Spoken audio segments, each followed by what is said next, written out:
जय हिंद साथियों, स्वागत है आपका हमारे YouTube channel life student classes 22 में।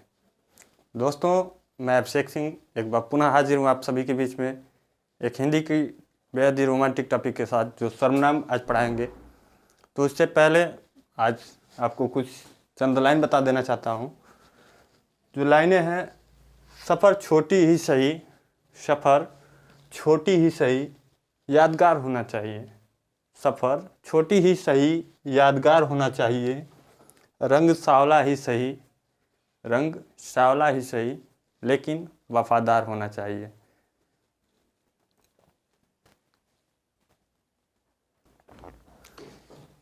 तो आइए चलिए आपका टॉपिक स्टार्ट करते हैं सर्वनाम का। देखिए, बेहद ही रोमांटिक टॉपिक है सर्वनाम। सर्वनाम से तात्पर्य है शब्द का नाम।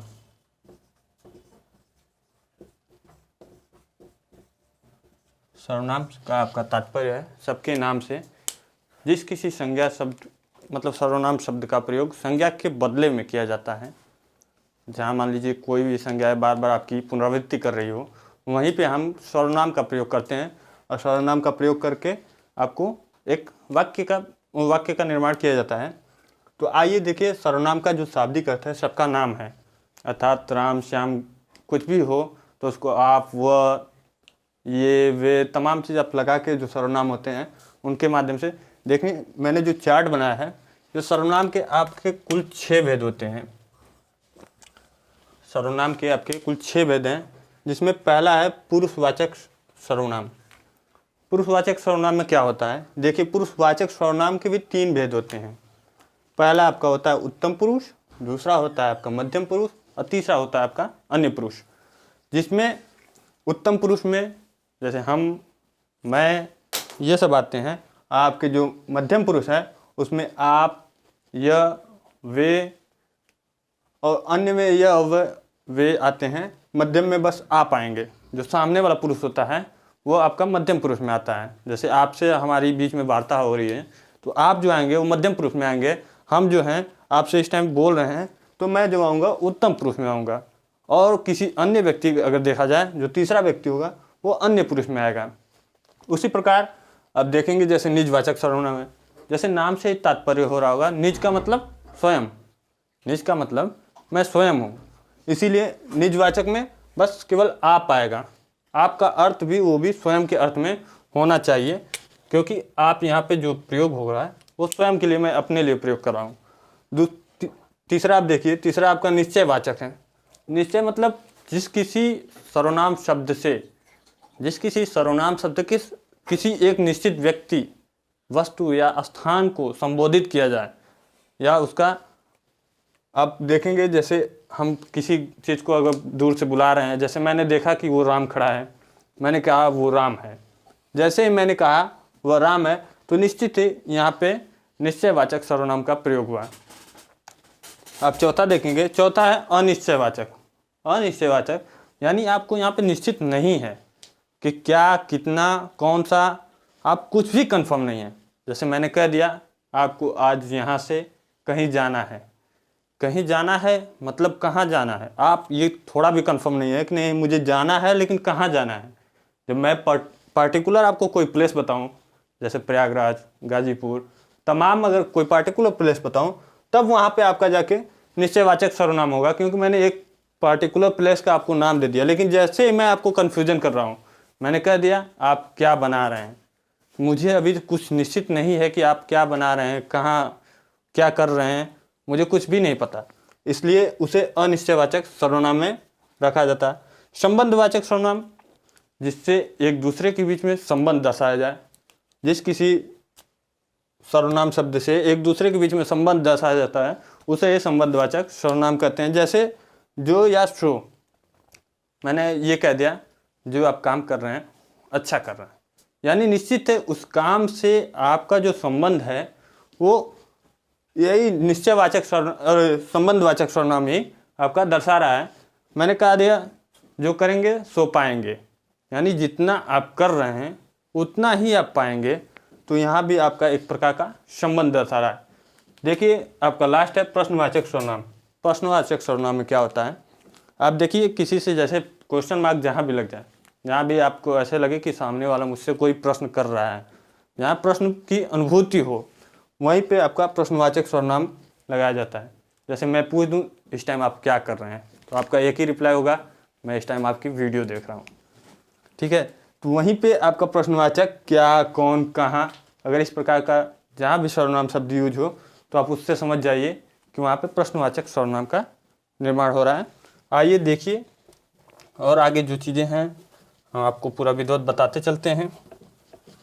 अगर वीडियो अच्छी लगे तो इसको लाइक, शेयर और सब्सक्राइब करना न भूलें, और आगे भी अपने मित्रों को शेयर करें, जिससे मुझे मोटिवेशन मिले, ताकि मैं और बेहतर से बेहतर सेवा आपको दे सकूं।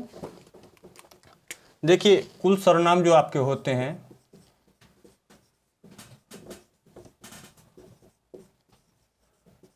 कुल सर्वनाम आपके जो होते हैं वो 11 होते हैं। लेकिन जो सर्वनाम के भेद हैं,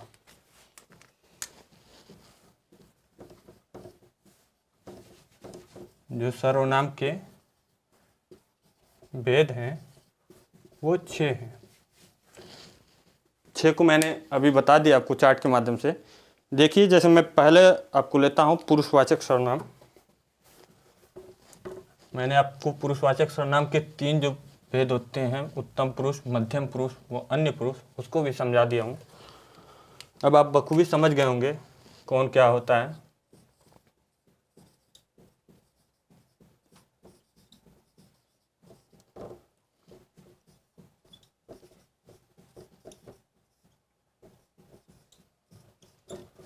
पुरुषवाचक सर्वनाम कहते किसे हैं?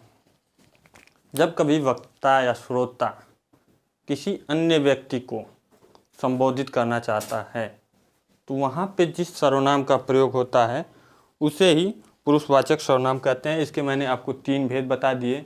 इसमें आपका उत्तम पुरुष, मध्यम पुरुष व अन्य पुरुष, जैसे हम, मैं। अब मध्यम पुरुष में आपका आप, और अन्य पुरुष में यह, वह, वे, तमाम चीज़ें आ जाती हैं। तो आप इसको तो समझ ही गए होंगे। आइए आगे जो आपका है वो मैं आपको बता देता हूँ।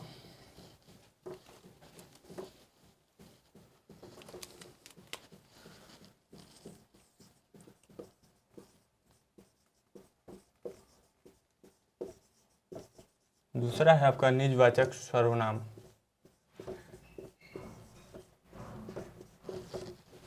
निजवाचक सर्वनाम किसे कहते हैं? तो देखिए जब कभी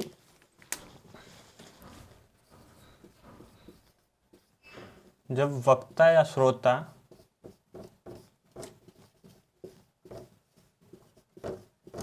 किसी वाक्य या शब्द के माध्यम से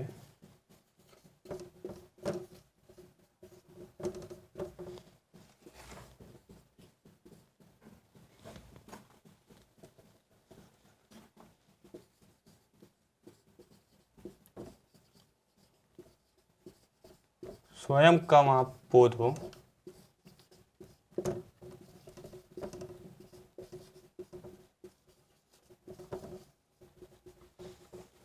उसे ही निजवाचक सर्वनाम कहते हैं। जैसे आप देखेंगे जब कभी वक्ता या श्रोता किसी भी एक शब्द के माध्यम से या वाक्य के माध्यम से आपको स्वयं के लिए वहाँ पे कुछ दर्शा रहा है, तो वहाँ पे जो सर्वनाम का प्रयोग होगा वो स्वयं के लिए होगा। जैसे मैं आपको एक एग्जाम्पल के माध्यम से समझा देता हूँ। जैसे एग्जाम्पल मैंने लिखे, मैं यह कार्य स्वयं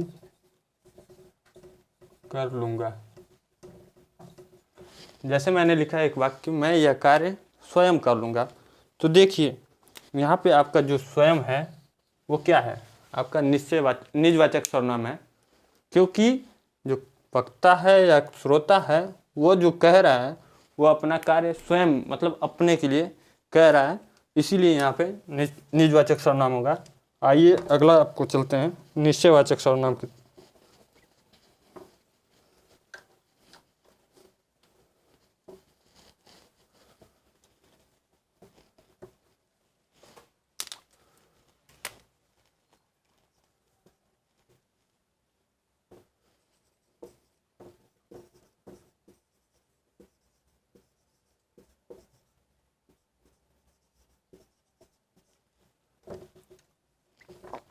देखिए निश्चयवाचक सर्वनाम में क्या होता है, ऐसे सर्वनाम जिनके द्वारा निकट या दूर की वस्तु का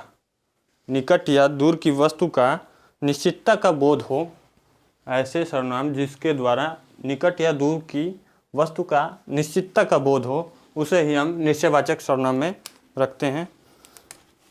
जैसे मैंने कह दिया, एग्जाम्पल के माध्यम से आप समझिए, वह बहुत ही अच्छा लड़का है। जैसे मैंने एक शब्द लिखा, वह बहुत ही अच्छा लड़का है, तो यहाँ पे देखिए वह का प्रयोग मैंने तो सर्वनाम का प्रयोग किया, लेकिन किसके लिए, कोई दूर लड़का है उसके लिए मैंने सर्वनाम का प्रयोग किया, और जो उसकी अच्छाई को दर्शा रहा है कि वह बहुत ही अच्छा लड़का है, यानी दूर तो है, वो व्यक्ति हमसे दूर है, इसीलिए मैंने वह बताया। मैं जैसे कह दूं, यह मार्कर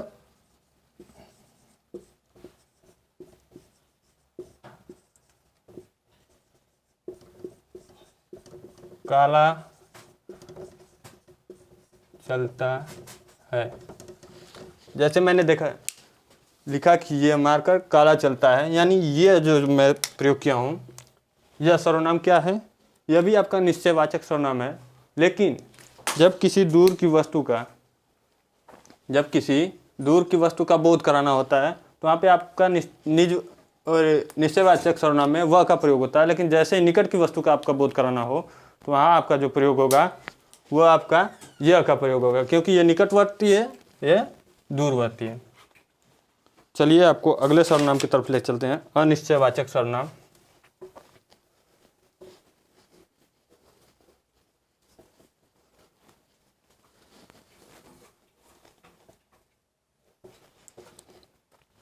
तो आपका अगला है अनिश्चयवाचक सर्वनाम। अनिश्चयवाचक सर्वनाम किसे कहते हैं? देखिए, अनिश्चयवाचक सर्वनाम जिस सर्वनाम के माध्यम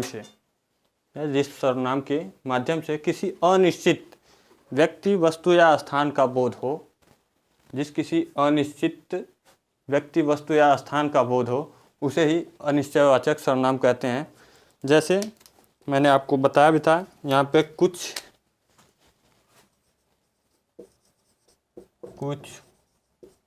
कोई अन्य भी ऐसे आपको शब्द देखने को मिलते हैं।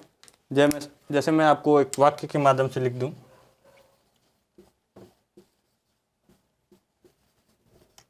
कोई आ रहा है। मैंने एक वाक्य लिखा, कोई आ रहा है। जैसे मैंने कोई आ रहा है लिखा, तो इसमें जो कोई है, यह आपको अनिश्चयवाचक सर्वनाम का एक भेद है, जिसके तहत आपको ये तो पता है कि नहीं कोई न कोई आ रहा है, लेकिन मैं ये नहीं जान पा रहा हूँ कि वो व्यक्ति या वस्तु कौन है। इसी को अनिश्चयवाचक में, जिसमें आप निश्चित न कर सके, उसे ही अनिश्चयवाचक सर्वनाम कहते हैं। तो इसको भी आप समझ ही गए होंगे। चलिए आइए आगे आपको ले चलते हैं। संबंध।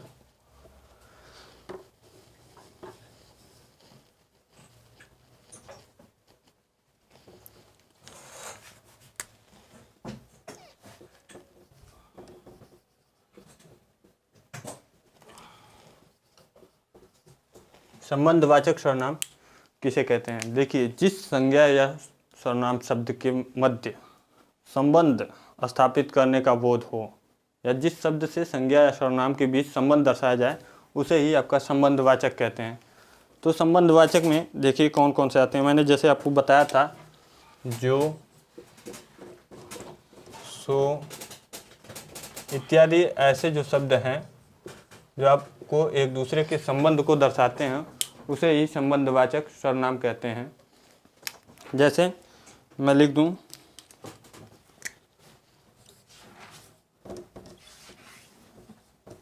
जैसा करोगे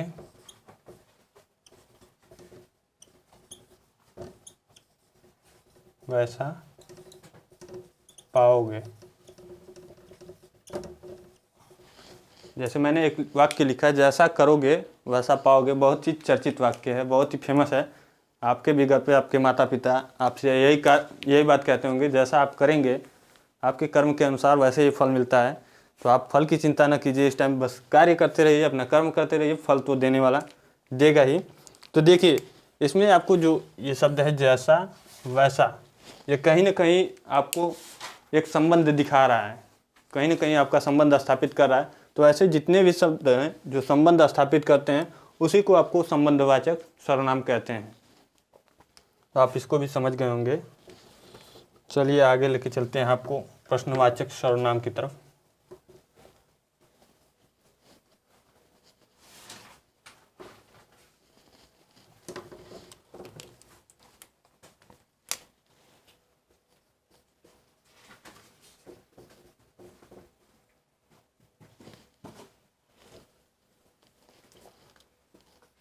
प्रश्नवाचक सर्वनाम किसे कहते हैं मैंने आपको बता दिया था। कौन, क्या, कहाँ, जिसे अंग्रेजी में WH वर्ड भी कहते हैं।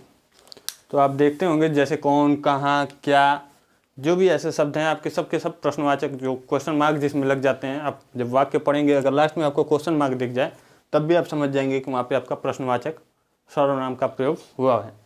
तो आप देखिए इसके द्वारा आप देखेंगे क्या होता है, जिस सर्वनाम पद के द्वारा किसी प्रश्न पूछने का बोध हो, जिस सर्वनाम पद के द्वारा किसी प्रश्न पूछने का बोध हो, वहाँ पे आपका जो सर्वनाम का प्रयोग होता है वो प्रश्नवाचक सर्वनाम है। जैसे मैं एक वाक्य लिख दूं, कौन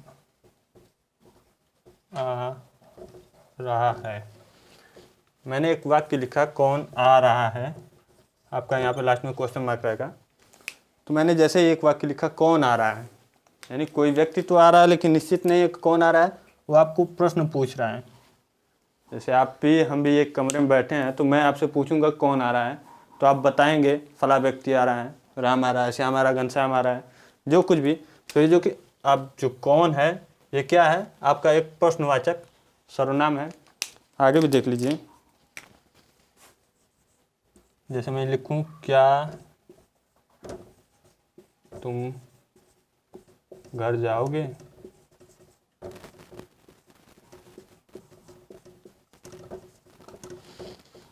जैसे मैंने एक शब्द लिखा क्या तुम घर जाओगे, मैंने आपसे एक प्रश्न पूछा, आप इसका हाँ या ना में उत्तर देंगे कि हाँ मैं घर जाऊंगा, नहीं मैं नहीं जाऊंगा। तो यहाँ पे जो क्या शब्द है वो भी आपका एक प्रश्नवाचक सर्वनाम का ही भेद है, जिससे आप ये समझ सकते हैं कि इसमें जो पूछा जा रहा है, जिसमें जो शब्द का प्रयोग हो रहा है वो कौन सा सर्वनाम है, तो आपका प्रश्नवाचक सर्वनाम है। तो इस प्रकार आप देखे होंगे प्रश्नवाचक सर्वनाम। और देखिए इसकी तमाम आपकी सर्वनाम की कारक की रचना होती है। जो कारक के भेद आप पढ़ते हैं उसमें संबंध जो कारक है उसको छोड़ के, जैसे देखिए कारक एक वचन और बहुवचन। जैसे आप पढ़े होंगे कर्ता ने,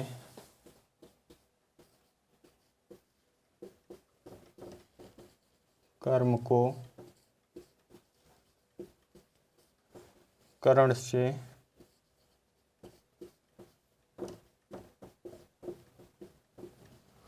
संप्रदान को के लिए,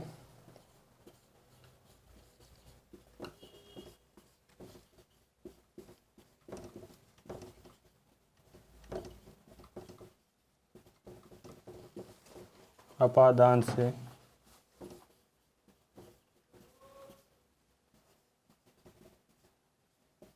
लेकिन ये जो है आपको अलगाव दिखाएगा। किसी चीज़ से जब अलग होते हैं तो वहाँ पे आपका जो प्रयोग होता है वो अपादान कारक। संबंध इसमें आपका प्रयोग नहीं होगा। अधिकरण में पर या संबंध आपका देखिए, संबंध मेरा काकी रे, काकी के रा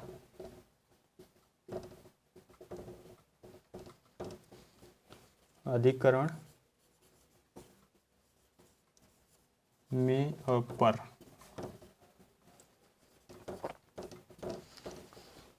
देखिए जैसे मैंने लिख दिया एक वचन में मैं या मैंने लिख दिया मैं या मैंने। जब आप इसको बहुवचन में देखेंगे तो वही प्रयोग होगा हम और हमने। ये आपका कर्ता कारक में आएगा। लेकिन जैसे मैं कर्म कारक को देखूं तो कर्म कारक में मैंने लिख दिया मुझे या मुझको। तो ये जो आपका आएगा वो आएगा हमें या हमको। देखिए मैंने ये जो बता रहा है, ये जो चार्ट है, ये आपको एक वचन के लिए, ये बहुवचन के लिए। जो कर्ता कारक उसमें किस चीज़ का प्रयोग होता है, कर्म कारक में किस चीज़ का प्रयोग होता है। जैसे मैंने कर्ता कारक में देख लिया कहीं मैं शब्द का प्रयोग है, तो उसको अगर बहुवचन में हम कन्वर्ट करेंगे तो वहाँ पे हम हो जाएगा। लेकिन जैसे ही मैंने कर्ता कारक में मैंने देख लिया कि मैंने है अगर कहीं शब्द, तो उसको जब हम अगर बहुवचन में देखेंगे तो हमने हो जाएगा। वैसे ही अगर कर्म कारक में देखें, अगर कहीं एक वचन में शब्द है मुझे, तो उसका जो परिवर्तन होगा बहुवचन में हमें हो जाएगा। हम मुझको देखेंगे तो हमको हो जाएगा। वैसे ही आगे मुझसे, इसका जो होगा वो होगा हमसे।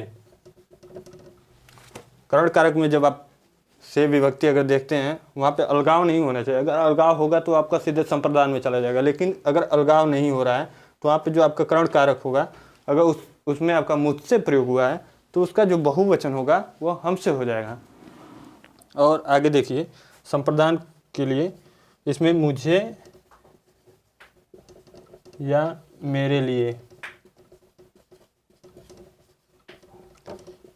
इसका जो बहुवचन होगा वो हमें या हमारे लिए।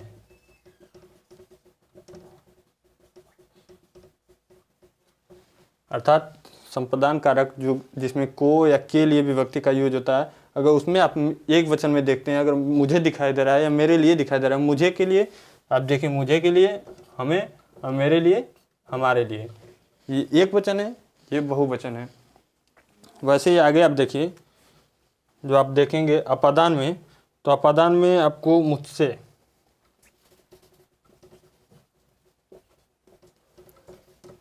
यहाँ हो जाएगा हमसे।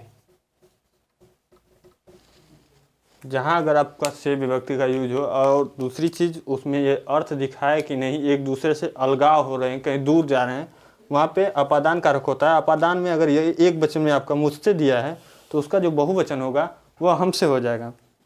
वैसे ही मैं आगे देख लूँ अगर संबंध में, तो संबंध में मेरा, मेरी, मेरा, मेरी, अर्थात ऐसे ही जो संबंध एक दूसरे को दिखाए। जैसे मैं कह दूँ एक जो मार्कर है मेरी है, ये मोबाइल जो है मेरी है, पेन जो है आपकी है। तो ऐसे जो संबंधवाचक जो सर्वनाम होते हैं उसमें एक वचन और बहुवचन में आप देखिए, अगर मेरा मेरी हो तो इसका हमारा, हमारी,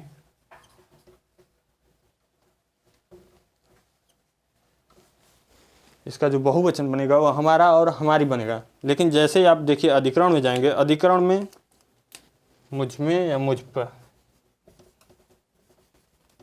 मुझ में या मुझ पर, इसका जो होगा बहुवचन वह हम में या हम पर।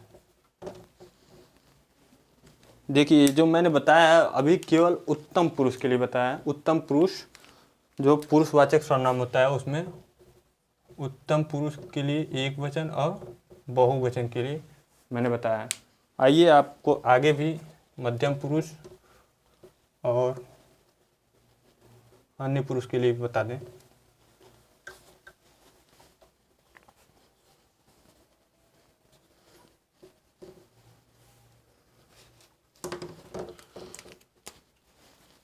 इसमें क्या होता है,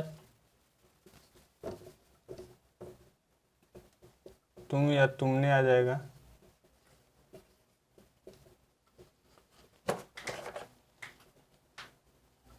तुम या तूने इसका जो बहुवचन बनेगा वो बनेगा तुम, तुमने,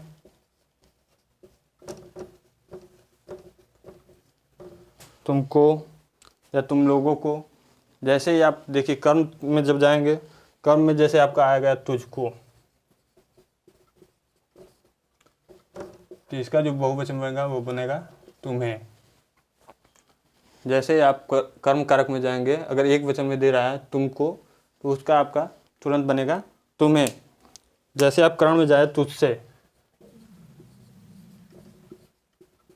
देखिए करण की पहचान होती है, जरूर लास्ट में आपको से दिखाई देगा। करण की जो विभक्ति है से, वो आपको जरूर कहीं ना कहीं दिखाई देगी, वाक्य में ही दिखाई दे, लेकिन आपको देखिए तुरंत दिखाई दे रहा है। इसका जो आपको बनेगा तुम्हारे से,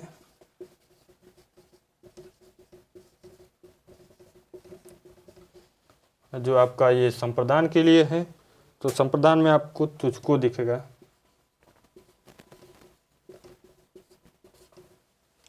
इसका जो बनेगा तुम्हारे लिए।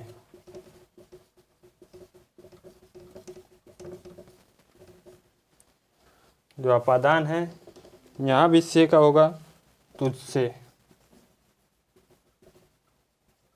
देखिए से विभक्ति का यहाँ भी यूज हो रहा है, लेकिन से जैसे मैं कह दूँ तुझसे आज से मैं बात नहीं करूँगा, तो यहाँ पे जो से विभक्ति वो कहीं ना कहीं आपके हमारे बीच में अलगाव दिखा रहा है, इसीलिए इसका प्रयोग अपादान कारक में किया जाता है। यदि आपका तुझसे दिया हो तो इसका जो प्रयोग होगा वो तुमसे होगा, तुमसे। संबंध में देखिए तेरी, तेरा। जैसे मैं कह दूं ये पुस्तक तेरी है, आप लोग भी पूछते होंगे ना क्या ये पेन तेरी है, तो लोग कहते हैं हाँ मेरी है, नहीं है, तो उसमें जो आपका प्रयोग होता है वो तेरी, तेरा। इसका जो आपका बहुवचन होगा वो तुम्हारा, तुम्हारी, ऐसे प्रयोग होगा। वैसे ही आप देखिए अधिकरण में जाएंगे तो तुझ में या तुझ पर, लेकिन जब इसका आप बहुवचन देखेंगे तो बनेगा तुम में या तुम लोगों में। तो देखिए मैंने अभी आपको उत्तम पुरुष, मध्यम पुरुष बता दिया। एक आपका जो बच रहा है अन्य पुरुष, उसका भी मैं आपको बता देता हूँ। ये चीज़ आपने बखूबी समझ लिया होगा कैसे, कहाँ पे जब एक वचन रहेगा तो उसमें कौन सा इस्तेमाल करना है, जहाँ बहुवचन रहेगा कौन सा इस्तेमाल करना है। तो आइए हम अन्य पुरुष की तरफ भी चलते हैं। अन्य पुरुष में मैं ले लिया वह, उसने। यदि एक वचन में वह उसने है तो इसका जो बहुवचन बनेगा वे उन्होंने। यदि वही कर्म कारक है तो वहाँ पे जो उससे उसको प्रयोग होगा।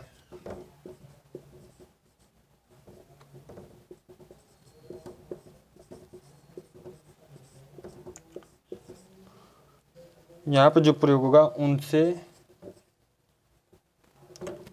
या उनके द्वारा।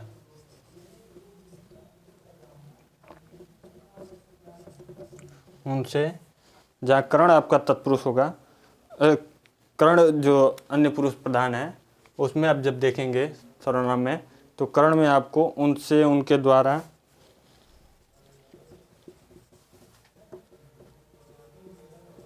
उनसे, उनके द्वारा। तो यहाँ पे आपका जो बहुवचन में प्रयोग होगा वो होगा उनको, उन्हें, उनको, उन्हें इत्यादि ऐसे सर्वनामों का प्रयोग होता है। जैसे उसमें जाएंगे आप संप्रदान में, तो संप्रदान में देखेंगे उसको, उसके लिए, उसको या उसके लिए। तो इसका जो प्रयोग होगा वो होगा उनको। ठीक है। आप जैसे अपादान में जाएंगे तो अपादान में उससे। आपको देखिए करण और इसमें दोनों में कन्फ्यूजन नहीं है, क्योंकि दोनों में आपका से विभक्ति निश्चित है, आपका यूज होती हैं। तो आप देखेंगे जैसे अपादान, लेकिन अपादान का अर्थ है अलग दर्शाने से, वहीं करण का अर्थ है, बस से विभक्ति आपका दिखना चाहिए, लेकिन अपादान में जहाँ से दिखती है तो उसका अर्थ भी अलग दर्शाने से होना चाहिए। तो देखिए आपका जो अपादान है अगर उसमें आपका दिया है उससे, तो आपका जो इसमें बहुवचन बनेगा यह बनेगा उनसे। यदि आपका संबंध में दिया है उसका उसकी,